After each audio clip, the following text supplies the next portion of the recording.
sea, y nada, agradecer aquí a Tercios Viejos la invitación que nos hacen en este viernes de marzo.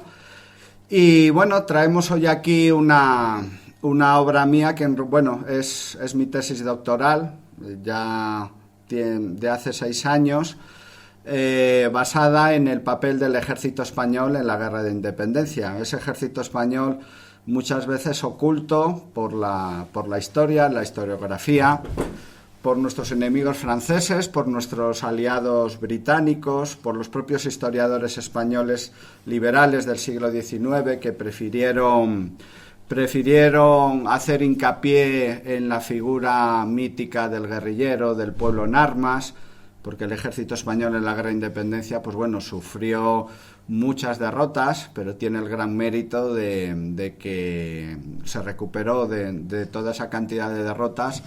Y a diferencia de otros ejércitos más poderosos de Europa que combatieron contra Napoleón, como el ejército prusiano, ruso o austriaco, que en una o dos batallas eran derrotados y su gobierno pues aceptaba negociar con Francia, con Napoleón, el ejército español, el mérito que tuvo fue que siguió combatiendo, nunca dio su brazo a torcer, aprendió de sus derrotas, se modernizó táctica y materialmente y doctrinalmente durante la guerra contra un enemigo pues muy poderoso, el mejor ejército del mundo en la época, el ejército napoleónico.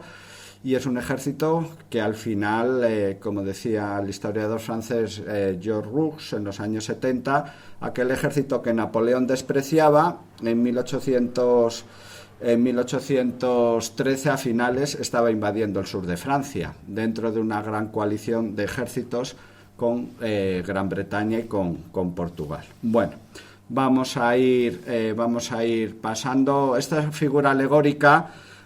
Empezamos por el final, ¿no? La victoria aliada, la victoria española en 1814, en este grabado alegórico célebre y muy representativo del espíritu patriota español de 1814, aparece en ese carro triunfal Fernando VII entrando bajo ese arco de triunfo, en un carro triunfal, acompañado de esa mujer coronada que es España, que le enseña el camino de la victoria, esos ángeles de la victoria que llevan las coronas romanas de laurel de la victoria, con las banderas británica y española, y el carro de triunfo que va tirado por los vencidos, el águila francesa, el zorro que es Napoleón.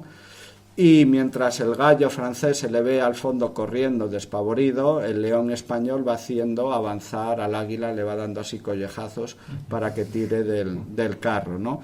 Bueno, desde luego una figura alegórica que en el caso de este inefable, por no decir sinvergüenza, de rey Fernando VII, pues desde luego la victoria no se debió precisamente al papel de la monarquía española durante este conflicto. Esto hizo también que esta guerra de independencia, aunque desde luego se convirtió en algo mítico de la historia política y historiográfica española, desde los altos poderes de la monarquía nunca interesó en los primeros años de la posguerra ni conocer, ni estudiar, ni ampliar el conocimiento de la guerra de independencia, porque en él la dinastía Borbón, la monarquía española, hizo un papel en realidad bastante penoso. Es famoso que una comisión de historiadores militares ya en 1815 empezó a preparar una historia oficial de la guerra de independencia, que hubiera sido una historia desde luego fabulosa porque hubiera contado con todos los testigos presentes, docenas de generales, coroneles, etcétera, pero no pasó del primer tomo esa obra, un primer tomo muy bueno, y no pasó del primer tomo porque al propio poder de la monarquía absoluta no le interesaba que se conociera a fondo lo que había pasado en la guerra de la independencia. Así que dejamos la guerra de independencia hasta mediados del siglo XIX en manos de nuestros enemigos, los franceses, y de nuestros amigos, entre comillas, los británicos, que desde luego barrieron para ellos, para su casa. Bueno, lógicamente dentro de todo este proceso hay que destacar la figura de Napoleón Bonaparte, que nunca hay que dejar de calificarlo como lo que fue. Bueno, sí, un gran hombre, un historiador británico lo definía muy bien, un gran hombre malo, porque, bueno, tenía ese sueño de unificar Europa, pero bajo la égida militar francesa, que hubiera dos grandes imperios en Europa, en el este el imperio ruso, que se llegó a llevar muy bien con el zar Alejandro, tras el acuerdo de Tilsit, y el imperio francés, que abarcaría toda Europa occidental. Napoleón fue un dictador militar, déspota ilustrado, jacobino de corazón y girondino conservador de apariencia, y en virtud de esa gran ambición y usando ese trampolín militar del genio de la guerra, que en realidad lo fue, quiso expandir las ideas de la Revolución Francesa por toda Europa y utilizar como arma de expansión, desde luego, el ejército. Fue un gran militar y un pésimo político, no negociaba nada, todo lo imponía. Y llegó al poder por la guerra, y por la guerra luego acabó. Ya en su momento el famoso Robespierre dijo esa frase que veis ahí de: los pueblos no desean misioneros armados, no desean que vengan ejércitos a liberarles de sus monarcas absolutos. Eso se vio muy bien aquí en España o en el Imperio Austriaco o hasta los rusos, ¿no?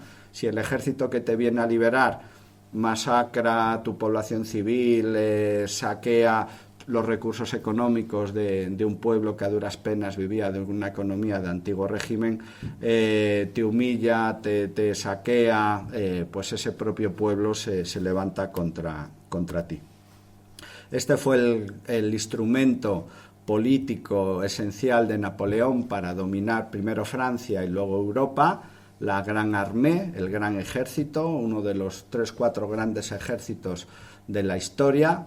Podríamos empezar por el ejército romano, un ejército de un país, Francia, con mucha población. Francia era un país que, comparado con el resto de países de Europa, tenía mucha población, tenía unas reservas de efectivos humanos tremendas. Era un país rico, no tan rico a lo mejor como Gran Bretaña, una potencia marítima comercial ya con la primera revolución industrial en marcha, pero era un país rico, con mucho dinero, mucha población, y por supuesto tuvo ese gran ejército, además curtido en las guerras de la Revolución Francesa, y al frente de él un hombre que modernizó el arte de la guerra, Napoleón Bonaparte.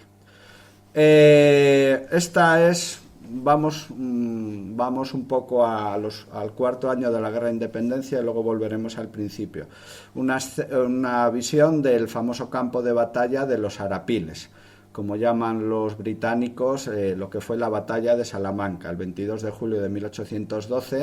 Esta batalla se considera que es el momento en el que los ejércitos imperiales en la península ibérica pierden esa supremacía estratégica de dominio militar de la península, y poco a poco ese pulso militar de esa guerra que llevaba 4 años en la península ibérica se empieza a volcar a favor de los aliados, de la alianza entre España, Gran Bretaña y Portugal.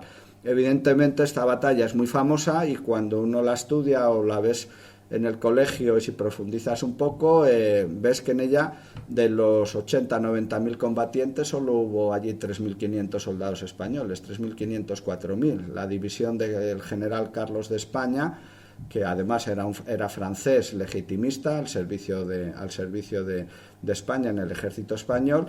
Y esto es un poco la visión que queda. La gran batalla decisiva que empieza a derrotar a los ejércitos franceses en la península, allí no estuvo el ejército español. No estuvo en esa batalla, pero es que estaba en este momento, como veremos, peleándose por toda la península ibérica para evitar que el resto de los otros 6 cuerpos de ejércitos imperiales no se reunieran con el ejército, con la Armée de Portugal del mariscal Marmont, que fue el que combatió en la batalla de los Arapiles. Wellington vence en los Arapiles porque se tiene que enfrentar a uno solo de los 6 cuerpos de ejército imperiales que hay en la península. ¿Y dónde estarán los otros 5? Pues combatiendo contra el ejército español, contra los otros ejércitos españoles. Algo que no sale en los libros británicos, ya veremos ahora un mapa, eso no sale. porque ellos son los que ganan la guerra de la independencia. Y en España la historia militar hasta hace unos pocos años pues estaba abandonada de la mano de Dios, y prácticamente si querías leer historia militar tenías que leer, salvo honrosas excepciones como Gómez de Arteche o el coronel Priego, etcétera, el coronel Sañudo, sobre la guerra de independencia española, tenías que leer obras británicas o francesas traducidas, en las que el ejército español no aparece. Aquí tenemos a Arthur Wellesley, el luego duque de Wellington, en este retrato que le hizo Goya precisamente aquí en Madrid tras la batalla de los Arapiles, cuando el ejército aliado entra en Madrid y en el verano de 1812 y durante un mes y medio libera Madrid de la ocupación francesa. Lo tenemos ahí, empieza siendo vizconde de Wellington tras la victoria hispano-británica en Talavera. Luego marqués de Wellington, nombrado por el gobierno británico tras su victoria en los Arapiles. Las Cortes Españolas y la Regencia le dan el cargo de generalísimo de los ejércitos españoles pocas semanas después, el 22 de septiembre de 1812, y el título de duque le llega al acabar la guerra peninsular en 1814, luego de la primera derrota de Napoleón y de su exilio en Elba. Aquí tenemos al gran protagonista historiográfico de las guerras napoleónicas, junto con el ejército francés, que es el ejército británico, que hace su escuela de la guerra aquí en la península.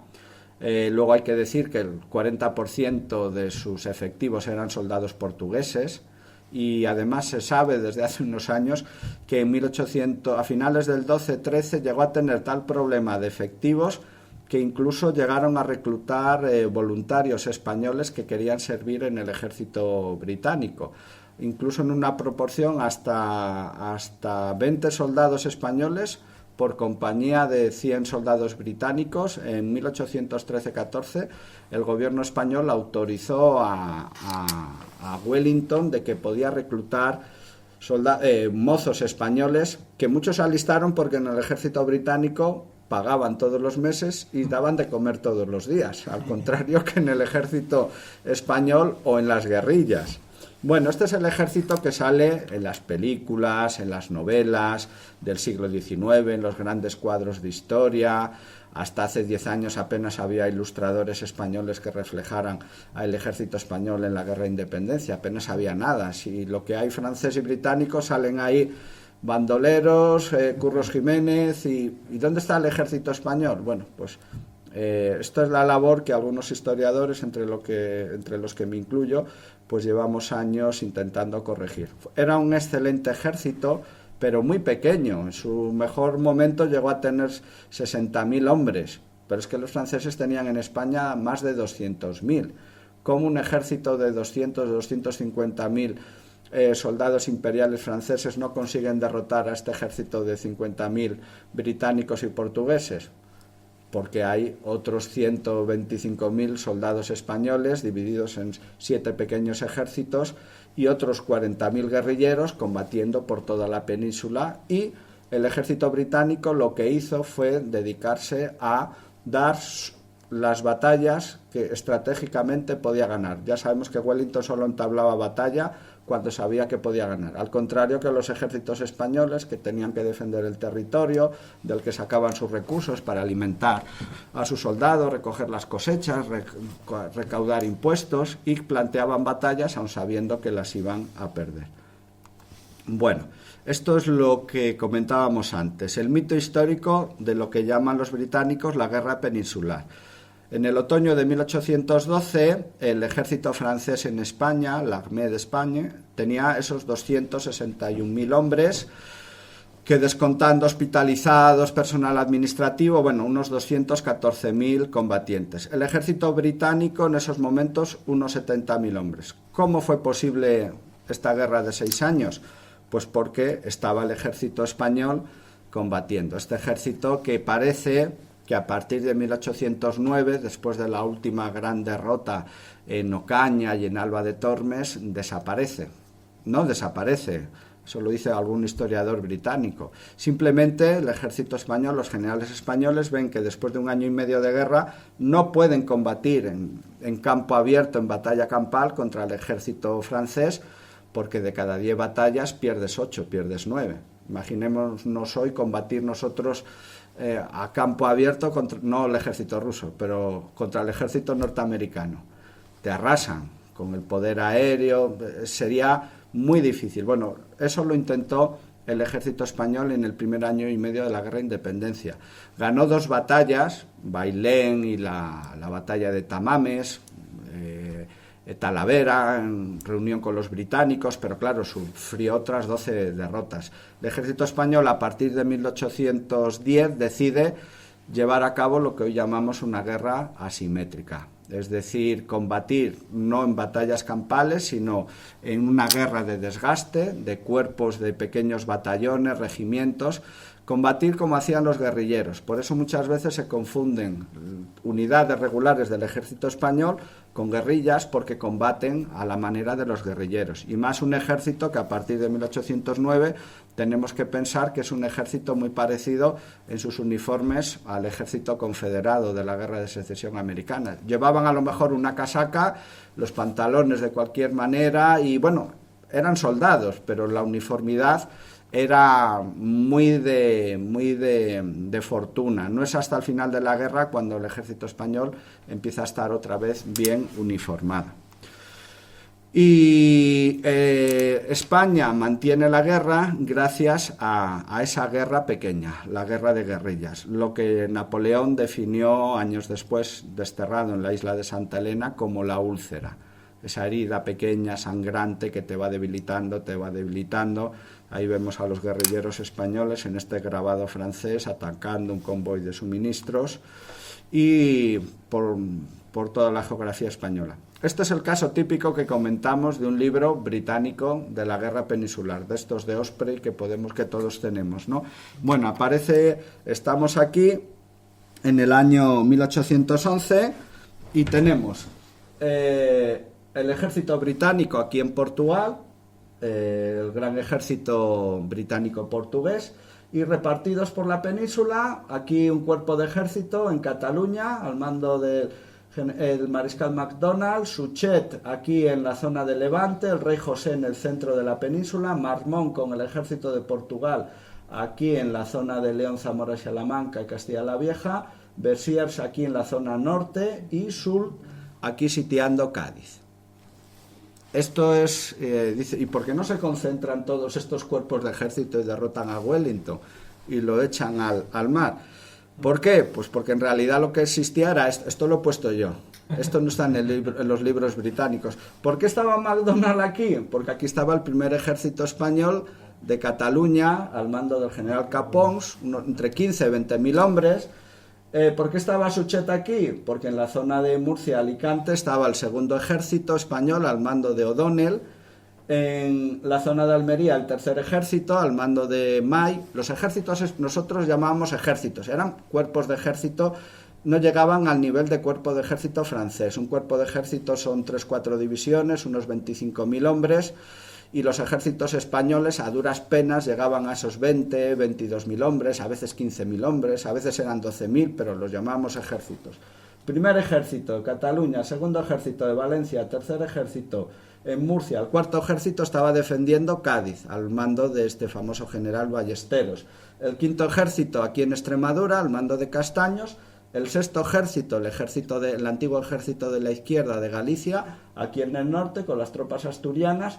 Y aquí en la zona del norte de Burgos, Vitoria, Pamplona, estaba una creación genial de los militares españoles y del gobierno del Consejo de Regencia, que era un ejército guerrillero, el séptimo ejército. En 1811 se manda al general guipuzcoano Gabriel de Mendizábal, de Vergara, se le manda desde Extremadura al norte de España, con un cuadro de oficiales de 250 jefes y oficiales, y le dice: vaya usted al norte de España, coja a todos los guerrilleros que hay allí, a los guerrilleros del cura Merino, a los de Espozimina, a los de Longa, a los de Porlier, a los de este otro, Jáuregui, etcétera, y forme con ellos un ejército. Un ejército formado por batallones de infantería ligera, que eran los guerrilleros, que se asimilaban mucho a lo que luego fueron en la Segunda Guerra Mundial los batallones de infantería ligera de comandos británicos, y les superaban en mucho. Y se consiguió formar un ejército guerrillero que combatía disgregado, disperso, en la retaguardia francesa. Toda la guerra de independencia se libró en este eje: Irún, San Sebastián, Madrid, Valle del Tajo, hasta entrar en Lisboa. Esta era la zona estratégica. Quien dominara todo esto tenía controlado la península, y los aliados no consiguen controlar esto hasta la batalla de los Arapiles de 1812. Bueno, pues esto es lo que sale en los libros de historia, todavía lo que se sigue publicando hoy en Gran Bretaña, lo que se lee aquí en España, de gente que no sabe nada de la Gran Independencia, y esto es la realidad.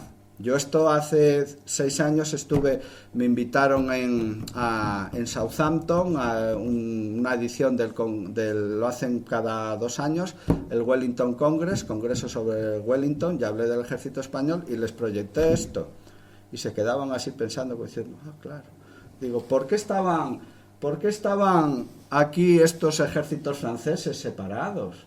¿Por qué estaban así? Pues porque había otros ejércitos españoles al lado, que los tenían inmovilizados, que a lo mejor no les podían derrotar, pero no les dejaban concentrarse. Bueno, la realidad del mito: el ejército regular español, guerrillas y cuerpos francos militarizados. España durante toda la guerra, aun en los peores momentos, mantuvo esos entre 6 y 7 pequeños ejércitos repartidos por toda la periferia peninsular entre 120.000 y 150.000 hombres. El tema que veis aquí es que los franceses, dominando el norte de España, el centro de España, controlaban lo que los militares llaman las líneas interiores. Se podían desplazar rápidamente, y además todas las carreteras, acordaros de la Nacional 1, 2, 3, 4, 5, 6, que hoy son autovías. Quien dominaba Madrid podía concentrarse y acudir a las 5 esquinas de la península. En cambio, el primer ejército español de Cataluña no podía ayudar al ejército español que estaba en Cádiz. El de Murcia no podía ayudar al de Galicia. El de Galicia no podía ayudar al de Cataluña. Tenían que moverse por líneas exteriores, era muy lento, se contaba con el dominio del mar, pero británico, porque España en este momento, la flota está ya desarmada prácticamente. El ejército español fue obligado a combatir dividido y aislado en estos pequeños cuerpos de ejército que los españoles llamamos pomposamente ejércitos, por líneas exteriores, en 7 pequeños cuerpos de ejército. A partir de 1810... deja de dar grandes batallas y empieza una guerra, lo que llamamos una guerra de desgaste, de movimientos, de pequeñas operaciones. Lo que había posibilidad de ir erosionando, desgastando, todos los meses, todos los trimestres, ir desgastando a las tropas imperiales en España. Operaciones secundarias de control del territorio, control de las comunicaciones, hostigamiento al ejército francés. Pero claro, lo que sale en los libros, esto lo sabe bien José Alberto, lo que vende son los libros de batallas campales, planos de batallas, ejércitos desplegados.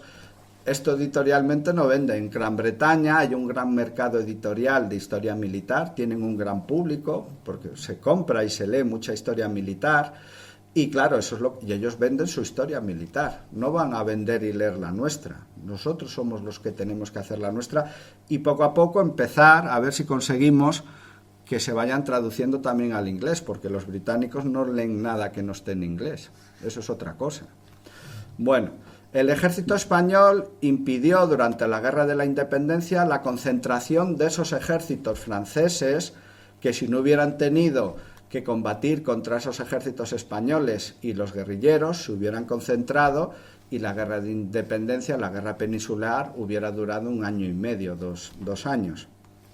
Bueno, tenemos aquí en el comienzo, pues bueno, España Ya sabéis, un país muy montañoso, con comunicaciones muy difíciles, salvo la meseta, cuando quieres ir de una región a otra hay que cruzar montañas, un país árido, seco, era difícil encontrar alimentos, los ejércitos franceses tenían muchos problemas para moverse en España, era muy fácil hacer una campaña en las llanuras de Alemania, de Hungría, de Austria, porque aparte hay ríos navegables, son llanuras, puedes abastecer muy bien a tus ejércitos, el centro de Europa está muy poblado, hay muchas ciudades, hay mucha agricultura, hay pastos para la caballería. España era otro mundo, aquí se movían bien los ejércitos pequeños, como el de Wellington.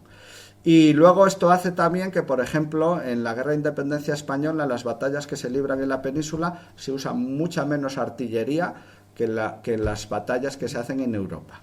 Por eso en las batallas que se libran en España hay, en proporción hay un 15, 20, 25% menos de bajas que las grandes batallas que se hacen en Rusia, en Polonia, en Bélgica, porque aquí era más difícil llevar artillería a los campos de batalla. Bueno, la fuerza de España durante el siglo XVIII ya sabemos que había sido la Armada, la niña mimada de las reales fuerzas militares de la monarquía borbónica. Durante el siglo XVIII no tuvimos enemigos por tierra porque Francia éramos amigos por los pactos de familia, Portugal no era enemigo y entonces el enemigo era Gran Bretaña, que nos podía aislar el tráfico atlántico con el vasto imperio español. El tema es que en 1800 quien se llevaba el gato al agua en los presupuestos militares durante generaciones había sido la Armada. Y España tenía un ejército de tierra, pero pequeño. Éramos una potencia naval, también como Gran Bretaña, eso a veces la gente se olvida. Aquí España era una potencia naval, teníamos un gran imperio marítimo y un ejército de tierra pequeño. Se empieza a desarrollar a partir de la Revolución Francesa y de la Guerra de los Pirineos. Pero claro, modernizar un ejército y pasando el peso económico del poco dinero que tenía España, un país que no teníamos la economía comercial, industrial, agrícola que podía tener Gran Bretaña o Francia, de la Armada al ejército, llevaba años vencer inercias y luego España tenía un ejército, como casi todos los europeos, hasta 1806, que seguía el modelo prusiano de Federico el Grande. Un ejército incluso en los uniformes, si vemos los pocos grabados, cuadros, ilustraciones que hay del ejército español de 1808, lo ves en una batalla, parece un ejército prusiano, porque era el mismo corte de uniforme.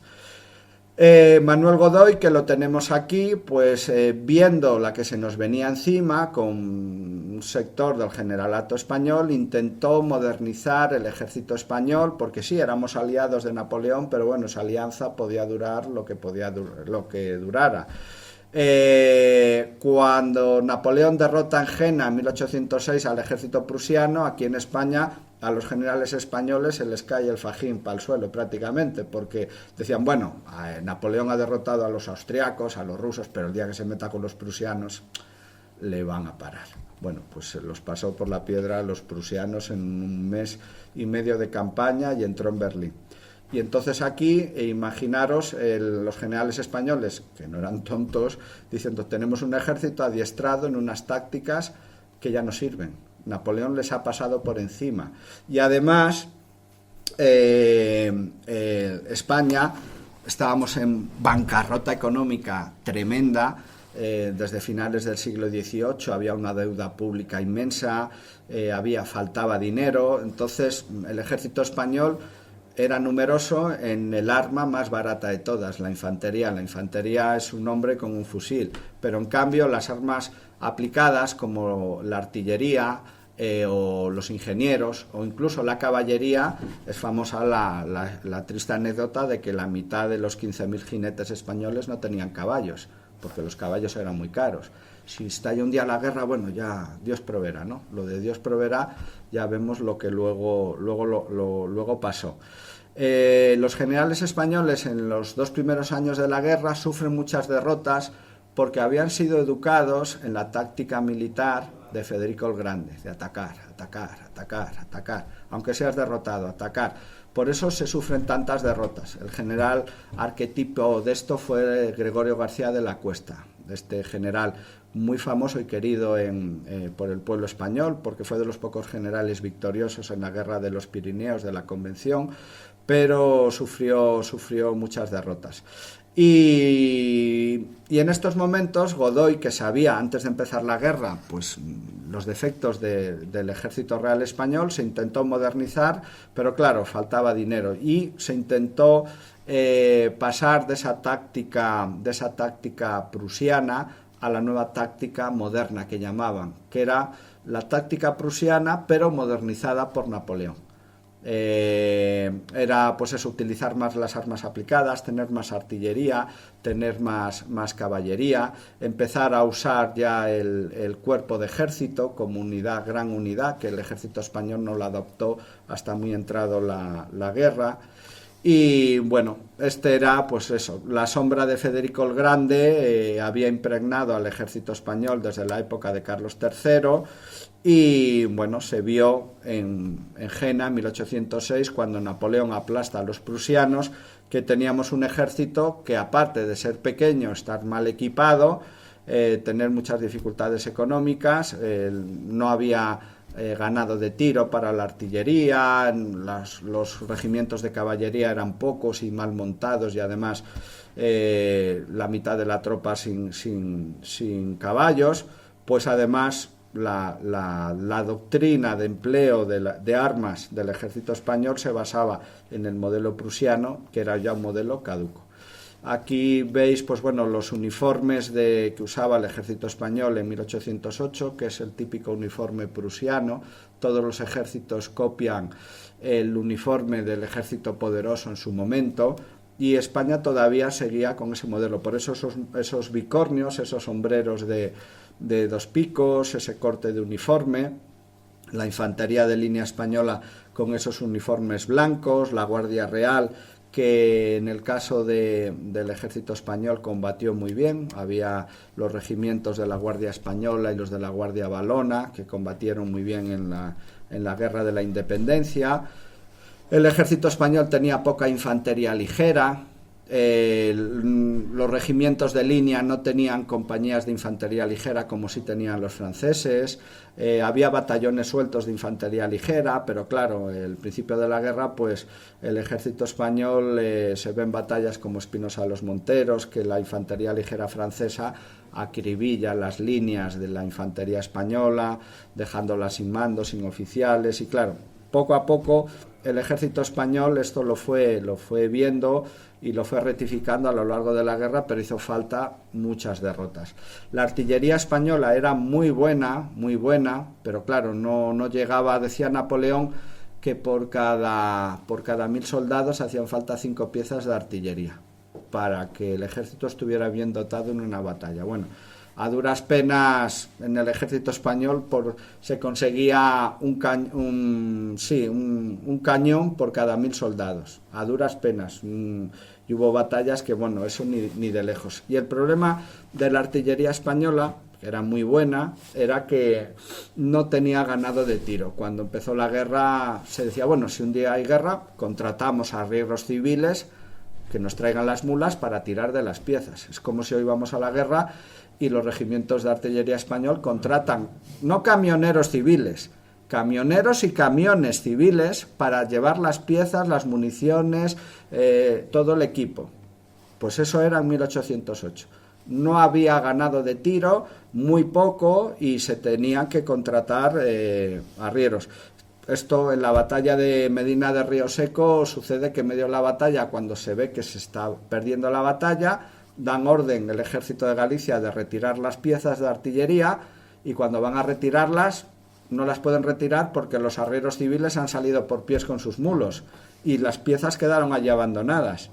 No es hasta 1811 cuando el gobierno español crea ya el cuerpo de trenes de artillería, soldados de artillería que eran los que llevaban las piezas, un sistema de transportes militarizado. Aquí tenemos la artillería española, que eran 4 regimientos de artillería, solo 4, uno estaba en Barcelona, el segundo estaba en Cartagena, el tercero estaba en Sevilla y el cuarto en La Coruña. Luego había un destacamento que estaba en Segovia y que de manera rotatoria cada 6 meses mandaba 2 compañías de artillería aquí a Madrid, que son los que están en Monteleón, Daoiz y Velarde, en Monteleón cuando el 2 de mayo. Estos regimientos de artillería, pues bueno, luego había compañías fijas de artillería repartidas por plazas costeras. Los regimientos de artillería tenían 2 batallones, en la época no se decían baterías, se decían compañías. Casi toda la artillería era a pie era que las piezas eran arrastradas por mulas y los artilleros iban andando a pie, los oficiales a caballo. Luego había algunas compañías a caballo, pero todos los regimientos, si tenían 10 compañías, solo tenían 2 de artillería a caballo. Artillería a caballo era que además las piezas iban tiradas por caballos y todos los artilleros iban montados a caballo. Eran piezas ligeras. Esos artilleros, además de ser muy buenos artilleros, eran muy buenos jinetes. Esas piezas se podían mover rápidamente en un campo de batalla y actuar como hacía la artillería a caballo francesa. Pero claro, eran muy pocas, porque no había dinero para más. El gran fallo del ejército español, el eslabón débil, durante todas las guerras napoleónicas fue la caballería. La caballería española la guerra de la independencia no es la guerra de la caballería española. Estaba muy mal equipada, muy mal montada. España a finales del 18 no era tierra de caballos. Se dice que se había descuidado desde la época de Carlos III la cría de caballos. Se preferían las mulas, que económicamente los mulos eran mejor para el transporte de arrieros en España. Había pocos caballos. Los caballos españoles dicen que eran muy buenos para la caballería ligera, como este cazador de Olivenza que veis ahí vestido de verde. Eran caballos pequeños, ligeros, para descubiertas, para exploraciones, para hacer cargas de caballería contra un enemigo que ya estaba en retirada, los húsares o cazadores. Pero España no tenía caballos de gran alzada para tener caballería de línea. Nuestra caballería de línea, que son estos que veis aquí, los regimientos de Calatrava, España, Alcántara, Borbón, Infanta, Algarve, comparada con la caballería de línea francesa, eran ligeros. No eran capaces de aguantar un choque en batalla contra caballería francesa. Y además los franceses tenían caballería pesada, que eran caballos gigantescos, con jinetes de 1,80, con corazas, con cascos. En una batalla te ponían 3 regimientos de esos enfrente de caballería y tu caballería, con lo que pasó a la caballería española. Por desgracia, muchas batallas. Salía corriendo pero hacia atrás. Dejaban a la infantería vendida, a la artillería vendida y casi el 70% de las batallas que pierde el ejército español en la guerra de independencia se pierden por culpa de la caballería española. Se había descuidado la caballería durante 20 años porque, claro, con lo que costaba un regimiento de caballería tenías 4 de infantería. Un regimiento de caballería era muy caro y ya sabemos lo que pasa en España y en otros países. Bueno, déjalo así, ya si un día hace falta, ya cuando hizo falta no teníamos caballería. Y como dijo un coronel español, lo escribió en un tratado de caballería en la guerra de independencia, dice: hoy lloramos con lágrimas de sangre tantos años de descuido de esta arma tan importante, porque sin caballería no puedes ganar una batalla. Puedes aguantar un choque, puedes parar al ejército enemigo, pero no tienes capacidad de rodearlo, de flanquearlo, pierdes. Incluso batallas hay una batalla en Extremadura en 1809, la batalla de Medellín, que el general Cuesta la tiene prácticamente ganada, ha arrollado al cuerpo de ejército imperial del mariscal Víctor, lo ha arrinconado contra el río, al estilo de Federico el Grande avanzó todo el ejército español en línea y con la infantería española, que muchos eran campesinos con 2 meses de instrucción, pero aún así arrollaron a los franceses y cuando estaban a punto de ganar la batalla, la caballería francesa atacó por los flancos, la caballería española no aguantó el choque, se retiró, dejó abiertas las alas del ejército español y fue un desastre, la batalla de Medellín, por culpa de la caballería española. Bueno, este es el modelo de cuerpo de ejército francés, que son 4 divisiones que se movían la vanguardia, el flanco derecho, izquierdo y la reserva, entraban en en Prusia, en Austria, estaban a un día de distancia uno de otros. Cada uno de estos óvalos son unos 10.000 hombres y por delante llevaban la caballería. Avanzaban dispersos para poder moverse más rápido, conseguir víveres, alimentos, y cuando llegaba el momento de la batalla, en un día y medio se concentraban y atacaban al enemigo. Bueno, pues el cuerpo de ejército como modelo de organización y de campaña en el ejército español no existía. Los generales españoles dijeron, esto es muy complicado para moverlo. En Francia, en Polonia sí son llanuras, pero en España, con el sistema central, el sistema ibérico, la cordillera cantábrica, los montes de Galicia, no. Y el ejército español se organizaba en divisiones de 5 o 10.000 hombres, claro, que no tenían un Estado Mayor preparado como el francés, no se movían las tropas españolas, aunque eran capaces de hacer marchas. Decían los franceses que lo que sufría un soldado español no lo aguantaba ningún otro soldado de Europa, que eran capaces de hacer larguísimas marchas, franquear montañas, pasar hambre, dormir en el suelo, pero claro, el ejército español no se movía tan rápido como el francés porque no teníamos tantos caballos ni animales de transporte. Incluso hubo campañas que la artillería del ejército español la arrastraba con bueyes, a paso de buey. Y todo el ejército se tiene que mover al paso de lo más lento, porque la artillería no la puedes dejar atrás. Lo que sí hacían las tropas españolas, que como tenemos tantas montañas, cuando las cosas se ponían malas o se perdía una batalla, se retiraban rápidamente a las zonas montañosas y allí la caballería francesa no les podía seguir. O simplemente el ejército se disgregaba, se dispersaba después de una derrota, y al cabo de un mes se volvían a reunir los soldados que habían salido por pies cada uno de ellos. Tenemos aquí dos generales famosos españoles de la Guerra de Independencia, que fueron de estos generales que seguían ese espíritu ofensivo de atacar, que eran el general Cuesta, que dirigió el ejército de Castilla en 1808 y luego el ejército de Extremadura, y el general Joaquín Blake, un hispano-irlandés, que estuvo al mando del ejército de Galicia, ejército de la izquierda, y son los que tenían este espíritu ofensivo de atacar, y por eso fueron numerosas veces derrotados. La última gran derrota del ejército español la sufre Joaquín Blake en la batalla de Sagunto a finales de 1811, y luego encima retira sus tropas a Valencia, se deja copar y al final se rinde con uno de los últimos ejércitos de campaña que teníamos. En cambio, luego hubo otros generales más prudentes, como el Marqués de la Romana, como el general Castaños, que conocían muy bien a los franceses y conocían muy bien al ejército español.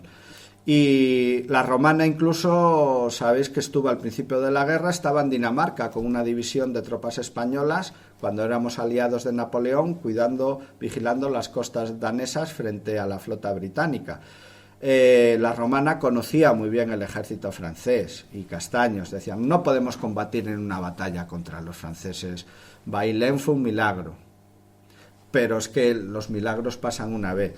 Y estos generales eran más partidarios, fueron generales más prudentes, además sabían que la única manera de ganar la guerra a partir de 1810 era contar con los británicos, ir de la mano de los ingleses, ayudarles y que ellos nos ayudaran a nosotros. Y sobre todo, no combatir en batalla campal el ejército español solo, a no ser que fuera totalmente imprescindible, y contando con el apoyo británico. Por eso, en los libros de historia, a veces se critica mucho al Marqués de la Romana o al general Castaños por ser prudentes, pero gracias a eso ellos eran partidarios de esta otra táctica de ir atacando, desgastando a los franceses poco a poco, y bueno, si las batallas decisivas las tiene que ganar Wellington, se lo dejaremos todo masticadito para que él llegue y pueda ganar en los Arapiles o en Vitoria. Que salga él en los libros de historia. Nosotros tenemos que ganar la guerra y echar a los franceses. Y también esta fue una guerra en la que destacaron los mandos intermedios del ejército español, la guerra de los coroneles y coroneles distinguidos, que eran los brigadieres, ¿no? Tenemos ahí a Santocildes, el defensor de Astorga. Empezó la guerra de sargento mayor del regimiento provincial de Santiago, y llegó a mandar luego el sexto ejército, el famoso Errasti, defensor de Ciudad Rodrigo, Pascual de Zayas, el mejor comandante de división español, glosado y alabado por los británicos, que de sus tropas en la batalla de la Albuera, las tropas españolas aguantaron en línea 4 batallones a toda una división francesa gracias a la instrucción de tiro que les había dado, o Pablo Morillo, hijo de un pastor agricultor zamorano que empezó la guerra de sargento y llegó a general y luego duque de Cartagena de Indias allí en las guerras contra Simón Bolívar.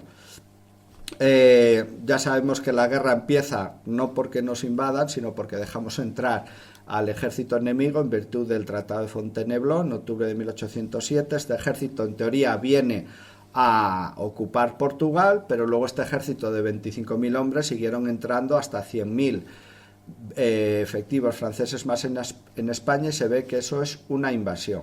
Esto provoca el alzamiento patriota español del 2 de mayo y de manera sorpresiva un cuerpo de ejército español formado apresuradamente con las tropas españolas que defendían la costa de Andalucía y el campo de Gibraltar, el llamado Ejército de Andalucía, porque hay que pensar que cuando empieza la guerra de independencia nosotros estamos en guerra contra los británicos y todo el ejército español está desplegado por las costas, en el interior de España está desguarnecido, por eso lo toman rápidamente los franceses. Bueno, pues de manera, como os decían los historiadores antiguos, aquel 19 de julio de 1808 Dios fue español. Castaños y su Estado Mayor con Reding diseñaron un plan de campaña muy bien diseñado, pero era muy difícil que saliera bien, y era un plan típicamente de la estrategia del orden oblicuo prusiano: rodear a los franceses por los flancos, aprovechando que los franceses actuaban al sur de Sierra Morena, que su acceso a Madrid era Despeñaperros, tenían las espaldas cerradas prácticamente, consiguen rodear por separado a la mitad del ejército francés y lo derrotan en la batalla de Bailén. Esto fue una bendición para la causa patriota española, porque demostró a los propios españoles y a toda Europa que los ejércitos franceses podían ser derrotados. Es famoso que Napoleón, cuando le llegó las noticias de la derrota de Bailén, bramaba, se oían las voces desde ahí el Palacio Fontenoy, desde el piso de arriba, porque le había derrotado no el gran ejército prusiano, austriaco o ruso o británico, sino el ejército español, el peor ejército de Europa, según él, al que despreciaba. Bueno, enseguida ya sabemos que se forman juntas patriotas, el gobierno central en Madrid acata a José Bonaparte y entonces las provincias se sublevan contra José Bonaparte, contra el gobierno español de Madrid, que ha aceptado a hacerse afrancesado, y se forman 17 juntas provinciales, como las autonomías de hoy en día, y cada junta provincial coge las pocas tropas españolas regulares que hay en su región y crea un ejército. El ejército asturiano, el ejército de Galicia, la división leonesa, el ejército de Valencia, el ejército de Murcia, el de Granada, el de Sevilla. Cada junta forma su propio ejército. Se forman muchos regimientos nuevos. Y aquí tenemos una ilustración del fallecido hace años Dionisio Álvarez Cueto, de uno de estos cuerpos nuevos del ejército, en este caso el ejército de Castilla, el tercer batallón de voluntarios de León, que como veis no llevan uniformes, solo hay uniformes los mandos, que son miembros de la milicia provincial, sargentos, cabos. Este batallón de infantería van con la ropa civil. Lo único que les distingue que ser soldados es que llevan la escarapela roja y un brazalete rojo que ponía F7, Fernando VII, que los identificaba como soldados. Si caían en manos de los franceses no eran guerrilleros o no, yo soy soldado, soy militar, no tengo uniforme, pero llevo la escarapela y el brazalete. Se forman numerosos cuerpos, pero claro, ya sabemos, el ejército español al comienzo de la guerra de independencia no era un ejército malo, era un ejército pequeño, pero claro, en 3 meses multiplica por 2, por 3 su tamaño. ¿Qué le pasa cuando le echamos agua al vino? Que el vino pierde calidad. Se llevaron estos cuerpos de provinciales, nuevos regimientos. Además, en todos los sitios la gente quería formar el regimiento de su pueblo. No entrar en el regimiento de línea de Borbón, no, el regimiento de mi pueblo. Los cazadores de Zafra, el regimiento Covadonga, los voluntarios de León. Entonces se crean muchas unidades nuevas que no tienen consistencia, no tienen adiestramiento, y en apenas un mes los llevan a la batalla. Aquí vemos este estudio que hizo el coronel Sañudo, que en 1808 el ejército español empieza la guerra con 139 batallones de regimientos de caballería e infantería, pero el mismo año se crean 305 nuevos. ¿De dónde salen esos oficiales? No hay. Oficiales veteranos, licenciados, jóvenes estudiantes, hijos de nobles que los hacen tenientes, los hacen capitanes, les dan un manual, lételo. Y cuando lleguemos a la batalla ya lucharemos, no te preocupes, ya. Bueno, pues sucede eso. Y esto luego se va corrigiendo. En 1809 ya solo se crean 63 unidades nuevas, y como veis se va reduciendo el número de unidades porque se dieron cuenta en el ejército español que no se podían tener batallones y batallones con muy poca fuerza, muy poca tropa, muy pocos mandos, y al final se decidió, como decía Jovellanos a finales de 1808, pensábamos que era el número lo que gana batallas, y no es el número, es la calidad de las tropas. Y eso se tuvo que aprender, pero con sangre, después de muchas derrotas. Napoleón viene a vengar la derrota de Bailén, entra como un huracán por los Pirineos, por Irún, en finales de octubre de 1808, derrota a todos los ejércitos españoles en la línea del Ebro. Además, luego pasaba lo de siempre, se forma el ejército de Galicia, los gallegos no quieren ponerse a las órdenes del ejército de Castilla, los asturianos tienen su propio ejército. Al final la Junta Central consigue reorganizar el ejército español después de Bailén, pero no nombran. Además, eso fue otra cosa. El ejército español nunca tuvo un mando único, no hubo un general que dirigiera todo. Las juntas provinciales y luego la Junta Central no le quisieron dar el poder militar a un solo general español. No quisieron nombrar un generalísimo, porque la experiencia con Manuel Godoy había sido terrible, y tenían miedo que si le daban todo el poder a un general podía dar un golpe de estado, disolver la Junta Central y poner una regencia, que era lo que querían los absolutistas. Entonces dijeron, no, cada ejército, bueno, nos coordinamos, pero no había un mando único. Y Napoleón lo dirigía todo él.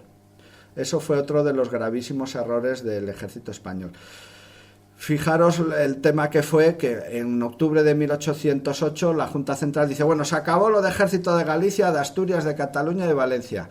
Para que no se pelee la gente, el ejército de Galicia y Asturias, el ejército de la izquierda, el ejército de Andalucía que venció en Bailén, el ejército del centro, y las tropas valencianas y de Aragón y tal, y de Valencia y de Cataluña, el ejército de la derecha. Espaciales. Si habéis leído lo del ejército de la izquierda, era porque combatía, viendo el mapa de España, en la izquierda de la península, y el del centro, que es el que luego es derrotado en Ocaña, pues así se llegó, y bueno, tal y como somos los españoles, hoy seguimos así. Bueno, Napoleón en enero de 1809 piensa que ha tomado Madrid, controla ya el norte de España, la guerra, dice, bueno, esto ya está acabado, yo me vuelvo para Francia, porque Austria, aprovechando la derrota francesa en Bailén y la resistencia española, estaba iniciando planes de campaña para volver a atacar a Francia. Y Napoleón se va de España en enero de 1809 y deja la guerra en manos de su hermano y de sus mariscales. Pero eso sí, sin dar todo el poder a uno para que tenerlos enfrentados. Napoleón era un dictador y los dictadores no pueden tener ningún general que les haga sombra. Por eso Napoleón a sus mariscales los tenía siempre encizañados unos con otros, hacía que estuvieran celosos unos de otros. Cuando uno destacaba mucho, luego lo destituía, le daba, porque era un dictador militar. Él solo podía estar en la cúspide de todo. Y a su hermano, José Bonaparte, cuando él toma Madrid en diciembre del 8, dice: yo te hice rey de España, perdiste el trono después de Bailén, saliste corriendo, yo te lo he reconquistado, España ahora es mía, tú serás rey, pero vas a hacer lo que yo diga. Bueno, el tema es que los españoles siguen combatiendo, las tropas españolas y el pueblo que no consiguen vencer a los franceses en campo abierto, ya sabemos que combaten en ciudades, los famosos sitios de Zaragoza, de Gerona, Ciudad Rodrigo, Astorga. Estos dieron mucho prestigio a la causa española, pero hoy cualquier historiador militar te dice que militarmente fueron un desastre, porque un ejército español que se encerraba en una ciudad, ese ejército podía aguantar 2, 3, 4 meses, como en Zaragoza, 5 meses, pero luego era destruido y aniquilado. El ejército español siguió combatiendo y es un ejército silenciado por Bonaparte y por la historia. Napoleón dio orden a sus generales y a los periódicos franceses de que nunca hablaran del ejército español, porque si se decía que había un ejército español combatiendo, es que en España había una guerra, no eran bandoleros y insurgentes, era reconocer que José Bonaparte no era querido por los españoles. Por eso se silencia este ejército español que combate durante toda la guerra. Aquí tenemos un resumen muy preciso, sin contar los asedios y sitios de ciudades. De las 22 grandes batallas que hubo en la Guerra de la Independencia, 22 batallas, los españoles combatieron solos en 16 batallas, sin los británicos. De esas 16 batallas perdimos 12 y ganamos 4. Perdimos la primera de todas, Medina de Río Seco, ganamos la segunda, Bailén, luego perdimos Gamonal, Espinosa de los Monteros, Tudela, Aucles, Valls, Medellín, María, Almonacid, ganamos la de Tamames, ganamos la de Alcañiz y luego perdimos Ocaña, Alba de Tormes, Sagunt. A partir de 1810 el ejército español dice no, más batallas no. La única que volvió a ver fue esta, la de Sagunto, que fue una cabezonada del general Blake, que creyó que ya tenía un ejército capaz de combatir a los franceses en campo abierto. Y bueno, pero esto es el mérito del ejército español. Ganamos la segunda y luego las 3 últimas con los británicos. Ningún ejército de Europa fue capaz de perder 12 batallas y seguir combatiendo. Los prusianos perdieron Jena y Auerstedt y en 2 batallas se rindieron. Los rusos perdieron en Friedland y esta otra, no me acuerdo ahora, 2 batallas y también el zar Alejandro enseguida pidió la paz. El ejército español seguía, combatía y como decían los franceses, daba igual derrotar al ejército español porque no se rendía. Se volvía a reorganizar y al mes volvía a presentar batalla. De 45 grandes combates y acciones, ya sabemos que en historia militar para ser batalla tiene que ser a partir de 8 o 10.000 hombres, 10.000 hombres. Los combates menores se llaman acciones. Pues 45 grandes combates. El ejército español luchó en solitario en 30, perdiendo 20 y ganando 10. Ningún otro ejército de Europa fue capaz de mostrar esta capacidad de resistencia y de seguir combatiendo. A finales de 1808, después de estas primeras batallas, los militares profesionales españoles ven pues las deficiencias del ejército español, que teníamos poca infantería ligera, poca artillería, que había que mejorar el adiestramiento de la tropa, que lo de combatir en línea de momento contra los franceses no podíamos, que la instrucción de tiro de los soldados españoles era muy baja, porque no había dinero para municiones. Antes de la guerra un soldado hacía 20 disparos al año. Y de los 20 disparos, 8 con bala y 12 con pólvora. Y era el único entrenamiento que tenía. Decía, el día que haya guerra, nada, tú cargas y disparas. No, apuntar puntería, eso es los de infantería ligera. Tú era llevar 1000 hombres, hombro con hombro, a 100 metros del enemigo y hacer descargas de esas tremendas. Y de esas descargas confiando que un 20% llegaran al blanco. Pero por cada descarga que hacían los españoles, un regimiento francés te hacía 2 o 3. Bueno, pues este pequeño folleto fue escrito por el coronel don Juan José Moscoso, un comandante de artillería español del ejército de Galicia, que ya a los 4 meses de guerra lo publica y dice, hacemos mal esto y esto, y hay que hacer esto y esto. y esto se imprimió y se repartió entre todos los cuerpos del ejército de Galicia de la izquierda. Refleja muy bien, y esto leerlo porque vale la pena, a Pedro Agustín Girón, que era sobrino del general Castaños, es el padre del que luego fue duque de Ahumada, creador de la Guardia Civil. Él combatió en la Guerra de Independencia, escribió unas memorias que por desgracia no se han conservado enteras, pero él dice esto, dice: después del primer año de guerra nos habían dado los franceses palos por todos los lados. Dice: descuidada, si no menospreciada la carrera militar, olvidado el ejército, sin instrucción su oficialidad. El ejército español no tenía un cuerpo de Estado Mayor, los generales incapaces, no había manera de estudiar en la época de paz la profesión militar. ¿Qué resultado podía dar esto? Sino desgracias y derrotas, lo que por mucho tiempo dieron. Pero lo importante es lo que viene ahora. Dice: todos sabíamos esto, todos los militares profesionales españoles lo sabían, pero era preciso pelear para aprender a vencer y empezar por ser vencidos para salvar a nuestro país. Esta fue la dura escuela de la guerra del ejército español. En 1808 también se tiene que improvisar un servicio de espionaje, de inteligencia, porque el gobierno de Madrid, el Estado, quedó en manos de José Bonaparte. Aceptaron todo el cuerpo de inteligencia español que estaba repartido por Europa, quedó en manos de José Bonaparte. Y además hubo que crear un servicio, porque los servicios de espionaje es para espiar lo que pasa fuera de tus fronteras, tus enemigos. Pues hubo que crear uno para espiar lo que pasaba dentro de España, por donde se movían las tropas francesas. Esto lo creó Eusebio Bardají y Azara, de la Secretaría de Estado, que además cuando empieza la guerra era el jefe de correos español. Pero fue muy bien elegido, porque él montó el servicio de espionaje y de información, reclutando a todos los jefes de correos de todos los pueblos y ciudades de España, que aun bajo la administración francesa, la inmensa mayoría de ellos eran patriotas, y carta que llegaba francesa se abría, se copiaba, se volvía a cerrar o desaparecía la carta. Y además, como estaban repartidos por toda la geografía española, informaban de todos los movimientos de las tropas francesas. También se creó un servicio de espionaje en la meseta en Castilla y en León. Estuvo al mando de un oficial de caballería que era de Valladolid, pero había estado sirviendo en Argentina, en los blandengues de la frontera del Virreinato del Plata, Juan López de Fraga, que al acabar la guerra escribió un libro contando todas sus andanzas y cómo había pasado toda la guerra, haciendo informes para el Marqués de la Romana, para el Duque de Wellington, para el Duque del Parque, etcétera.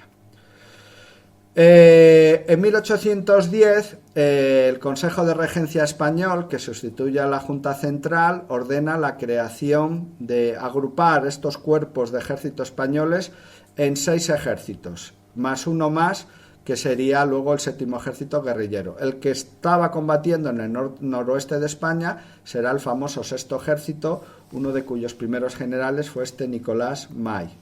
Estamos en 1811 y, como veis en este mapa, los símbolos morados es el ejército francés y las tropas españolas, pues aquí el primer ejército de Cataluña, aquí combatiendo en Cataluña de manera dispersa, el segundo ejército español en Valencia, el tercero en Murcia, el cuarto en Cádiz, el quinto en Extremadura, el 6º ejército aquí en León, Asturias y Galicia, y luego se formaría aquí el 7º ejército guerrillero. Aquí veis los cuerpos de ejército franceses dominando todo el interior de España, las vías de comunicación, los 6 caminos reales, y los círculos son todas las ciudades que estaban controladas por el ejército francés. Aquí en el norte de España, luego Napoleón creó gobiernos militares que se los arrebató la administración de estos territorios a su hermano José Bonaparte. Eran territorios gobernados por generales. Y en el noroeste de España tenéis aquí Oviedo, Gijón. Lo que veis de color azul era lo que dominaban los franceses. Toda la meseta norte, desde Valladolid hasta las tierras llanas de León, el río Órbigo, y todo el oriente de Asturias. Lo que dominaban los españoles, toda la zona de Galicia, el Bierzo, las zonas montañosas y la cordillera cantábrica.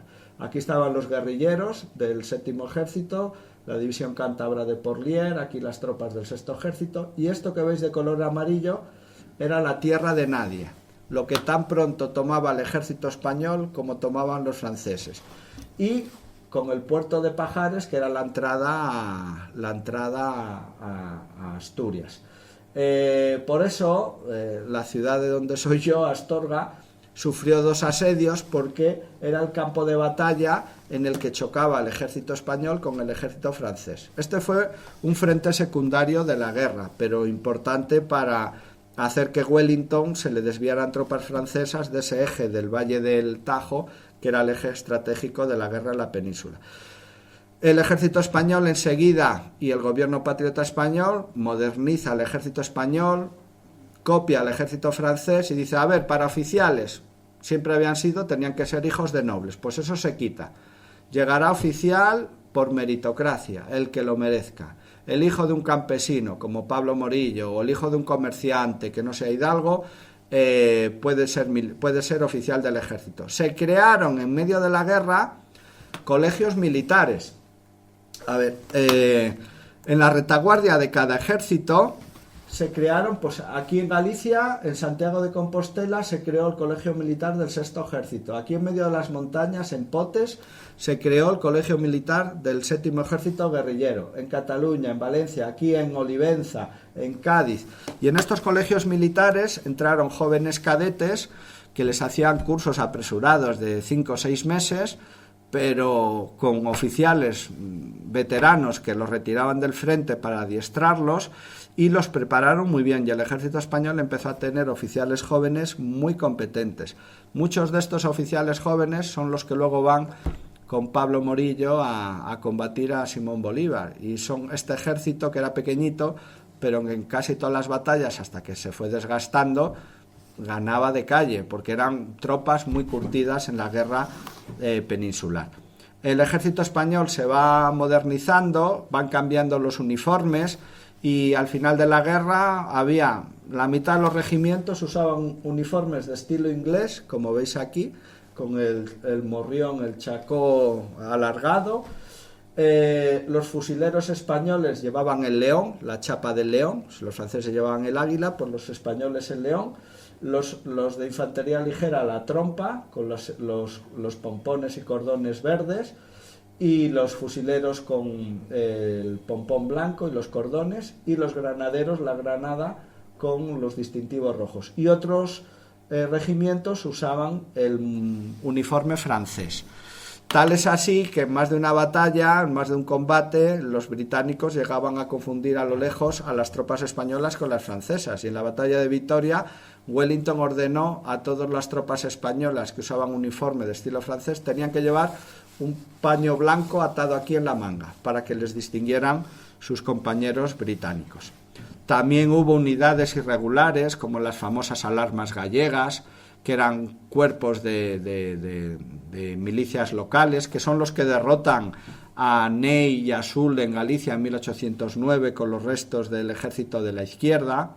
Y bueno, aquí en el norte en el norte de España estuvieron ahí las 3 juntas patriotas, la junta del fidelísimo Reino de Galicia, el emblema de Galicia, el cáliz con las 7 estrellas, porque en aquella época Galicia eran 7 provincias, no 4 como tenemos hoy. Estaba además Mondoñedo, Betanzos, Tui, etcétera. La junta del Principado de Asturias y la junta del Reino de León. Esta junta del Reino de Galicia, pues desde La Coruña, que fue uno de los puertos de suministro de equipo británico, el ejército español combatió durante la Guerra de Independencia gracias al armamento, uniformes y equipo que nos mandaban los británicos. Como Gran Bretaña en la Segunda Guerra Mundial, si no es por lo que le manda a Estados Unidos a través del Atlántico, no aguanta 2 años en guerra, pues igual le pasó a España. Bueno, esto vamos pasando un poco para adelante, vale. En 1811 pues empieza lo que tenían que hacer los ejércitos españoles, era pues eso, atacar por toda la periferia para que Wellington desde Portugal empezara a avanzar dentro de España, y para ello tenía que tomar primero Badajoz y Ciudad Rodrigo. Este fue el ejemplo de lo que, bueno, el gran apoyo que tuvo Wellington para 1811 y 12, una vez liberado Portugal del tercer intento de invasión ahí en Torres Vedras. Wellington prepara su ejército para entrar en España, pero necesita que todos los pequeños ejércitos españoles y los guerrilleros ataquen a los franceses para evitar que todo el ejército francés se reconcentre y vaya contra él. Bueno, estos son... hay unas ilustraciones del ejército español en la época. Vamos. Esto, y vamos ya acabando, esto es un plano del ejército español, que como veis aquí, esto está en las tierras llanas de León. Este es el río Órbigo, y este es un despliegue de 4 brigadas del ejército español. Aquí estaba el puente sobre el río Órbigo, los franceses avanzando en columna por el camino real de Astorga a León, y las tropas españolas, las brigadas, cruzando el río por vados y desbordándolos, siguiendo el orden oblicuo prusiano. Siempre rodear. El ejército español lo hace en Bailén. El ejército francés siempre atacaba de manera concéntrica. Napoleón buscaba un lugar del frente de batalla, concentraba una gran batería de 100 piezas y atacaba por el centro. El ejército español, siguiendo lo de Federico el Grande, siempre era no atacar por el centro, rodear, hacer fintas, cogerlo de flanco. ¿Qué es lo que hace el ejército español en Bailén? Consigue rodear al ejército francés y luego simplemente resiste. Bueno, este ejército guerrillero, el 7º ejército español, al mando del general Gabriel de Mendizábal, que era un general guipuzcoano de Vergara. Esta es la medalla que concedió el gobierno español de Fernando VII al acabar la guerra a todas estas tropas guerrilleras. Este ejército se forma oficialmente en febrero de 1811, y estos guerrilleros civiles empiezan a recibir cuadros de mando, oficiales regulares españoles, uniformes, fusiles desembarcados en la costa cantábrica por buques británicos, y comienzan a organizarse como un ejército que combatió disperso. El cuartel general del 7º ejército guerrillero estuvo en Potes, ahí metido en las montañas de Cantabria, que es un laberinto llegar a Potes. Si habéis estado alguna vez, para llegar a Potes en coche. Durante toda la guerra los franceses solo fueron capaces de entrar una vez en Potes, y cuando consiguieron entrar, los españoles ya lo habían evacuado y se habían llevado todos los depósitos de suministros y municiones. Pero durante toda la guerra fue como el Shangri-La, donde ahí tenían las tropas guerrilleras del norte de España sus abastecimientos. Y estos son los comandantes que van formando este ejército guerrillero que combate con gran eficacia detrás de las líneas francesas. Un cura de pueblo, Jerónimo Merino, que forma una gran unidad, la primera división castellana de tropas guerrilleras, el regimiento Labureva, el regimiento de Castilla, etc. Espoz y Mina, un labrador navarro que forma la división navarra, que, como decían sus integrantes con mucho orgullo, la unidad del ejército español que más franceses mató durante toda la guerra. Y decía además Juan Calvo, un soldado aragonés de la división de Mina, decía, y si no, que lo diga la Francia, la segunda división navarra. Merino llegó a brigadier, Espoz y Mina mariscal de campo, Longa, herrero en su pueblo, un herrero, se echó al monte, perseguido por los franceses, formó primero una partida que luego se transformó en batallón y luego formó 7-8 batallones más de infantería ligera. La división Iberia combatía en Álava, y Mariano Renovales, que forma otra división guerrillera con guipuzcoanos y vizcaínos. En 1811, cuando se prevé que ya los franceses comienzan a estar cada vez más debilitados en la península ibérica, el gobierno británico decide que hay que apostar por la guerra en la península, mandan más tropas a Wellington, y este Wellington manda a un oficial británico al 6º ejército de Galicia, a Howard Douglas, que lo tenemos ahí, para reforzar con más armas y equipo al 6º y 7º ejércitos españoles, para que le apoyen en la famosa campaña que llevó a la victoria de los Arapiles, con la que se comenzó a ganar la guerra. Pero esta campaña, Wellington lo dice, si no podemos contar con el sexto o séptimo ejércitos españoles yo no puedo entrar en España.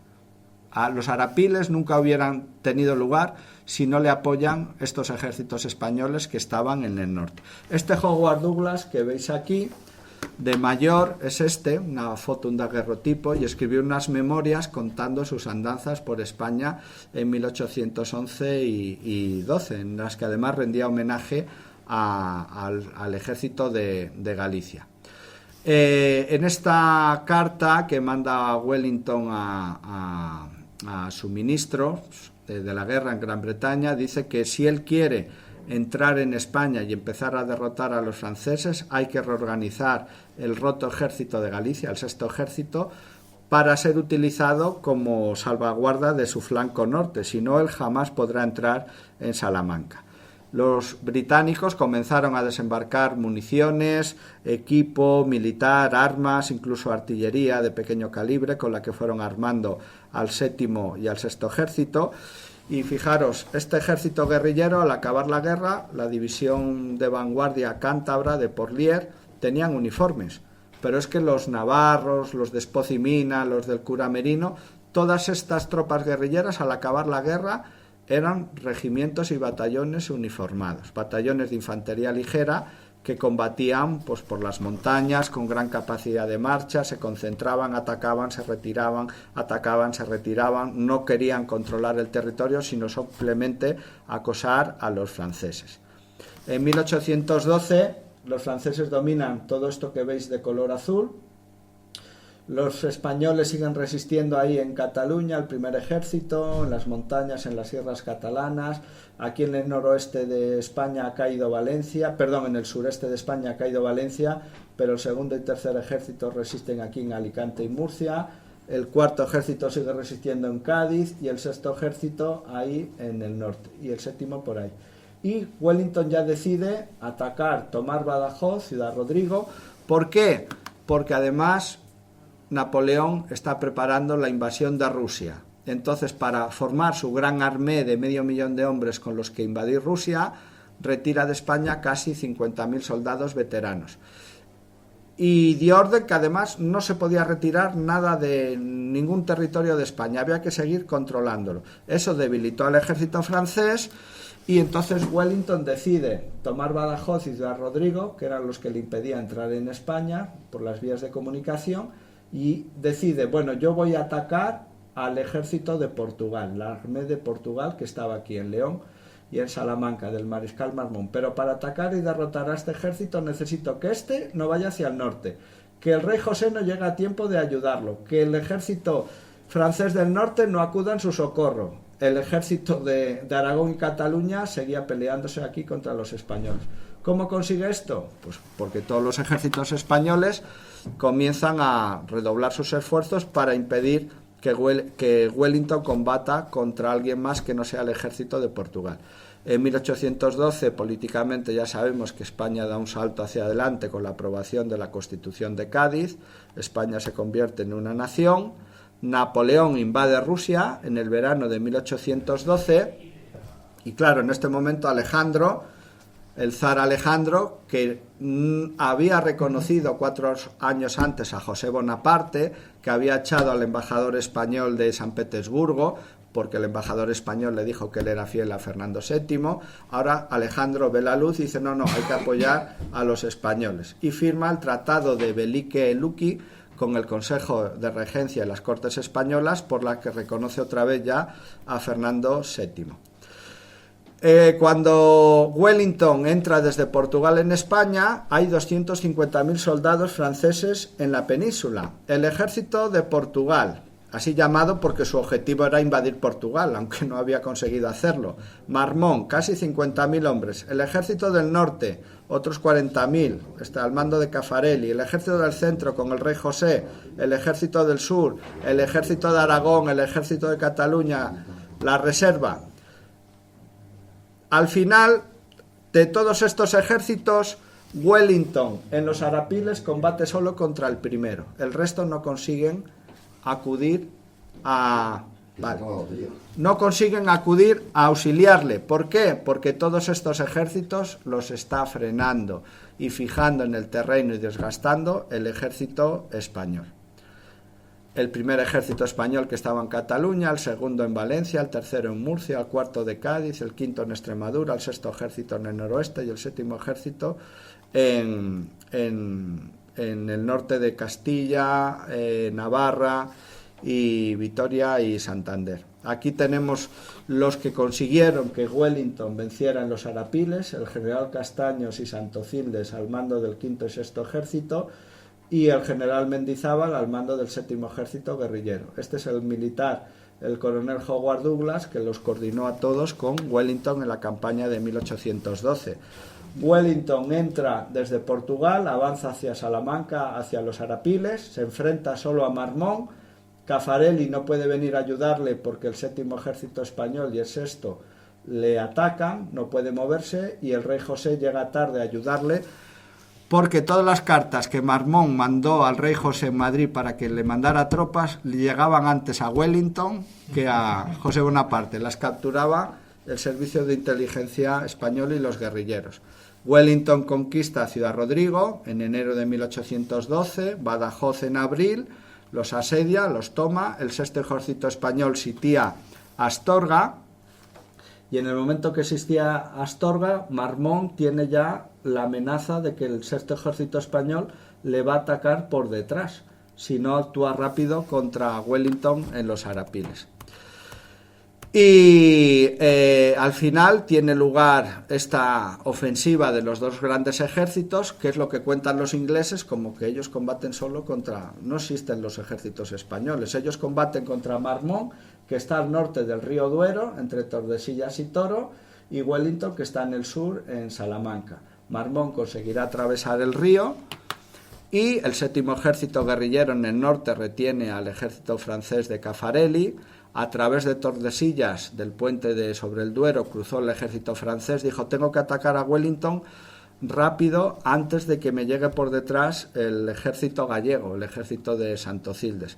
Fue la famosa marcha paralela, que durante 3 días Wellington decide retirarse hacia Portugal, y como dos boxeadores que se van siguiendo uno a otro, los dos ejércitos se fueron retirando, vigilándose a 1 kilómetro de distancia uno de otro, hasta que Wellington consiguió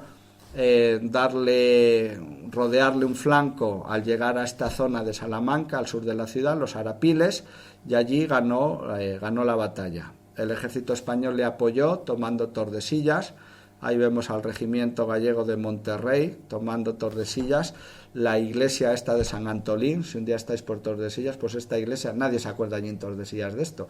Los franceses la tenían fortificada, se refugiaron dentro y allí las tropas españolas le rodearon, se rindieron y tomaron el puente sobre el río Duero. Esta placa la pusimos hace unos años con el jefe de la región militar de Valladolid y el alcalde de Tordesillas. Y bueno, fue una iniciativa mía que se lo propuse al alcalde y quedó allí puesto, que se acordaran de que el ejército de Galicia había ayudado a Wellington a derrotar a los franceses en los Arapiles. Wellington toma Madrid, y ya una vez que el ejército de Marmont es derrotado, todo el frágil equilibrio francés en la península se rompe. Soult tiene que abandonar el sitio de Cádiz y ya los franceses se retiran de Andalucía, y prácticamente en este momento Napoleón llega hasta Moscú con la lengua afuera. El ejército español, el sexto ejército, retoma Astorga. Ahí vemos al general Castaños recibiendo la rendición francesa del general Bonnet en Astorga. Wellington es nombrado generalísimo por las Cortes españolas. Militarmente fue una bendición y políticamente fue un desastre, porque eso fue entregar el prestigio de que la guerra en España la dirigía un general británico. Fue luego el desastre de la campaña de Burgos, del castillo de Burgos, la retirada, etcétera. El combate de Villamuriel, ahí vemos al regimiento de Asturias con uniformes británicos combatiendo muy bien ahí junto al canal de Castilla. y los franceses consiguen hacer otra ofensiva rechazando a los aliados hacia Portugal, pero a partir de aquí ya en el norte de España los guerrilleros, las tropas guerrilleras de la división de Iberia, de la división de Vizcaína, toman Bilbao con el apoyo de la flota británica. Bueno, y esto, lo importante, Napoleón es derrotado en Rusia y a partir de aquí ya fue la debacle total en la península. En 1813 la derrota en Leipzig de los franceses, la invasión de Francia, las tropas prusianas cruzando el Rin y las tropas españolas, británicas y portuguesas cruzando los Pirineos, invadiendo el sur de Francia, la abdicación de Napoleón y el Congreso de Viena. España estuvo en la coalición que ganó la guerra, pero el país quedó destrozado. Pero bueno, esta guerra se ganó en la península, evidentemente gracias al ejército español. Bueno, y en este resumen ampliado, son 5 o 6 años de guerra, pues bueno, os hemos dado estas pinceladas recogidas en la obra de No sin nosotros, precisamente No sin el ejército español. Bueno, pues muchas gracias.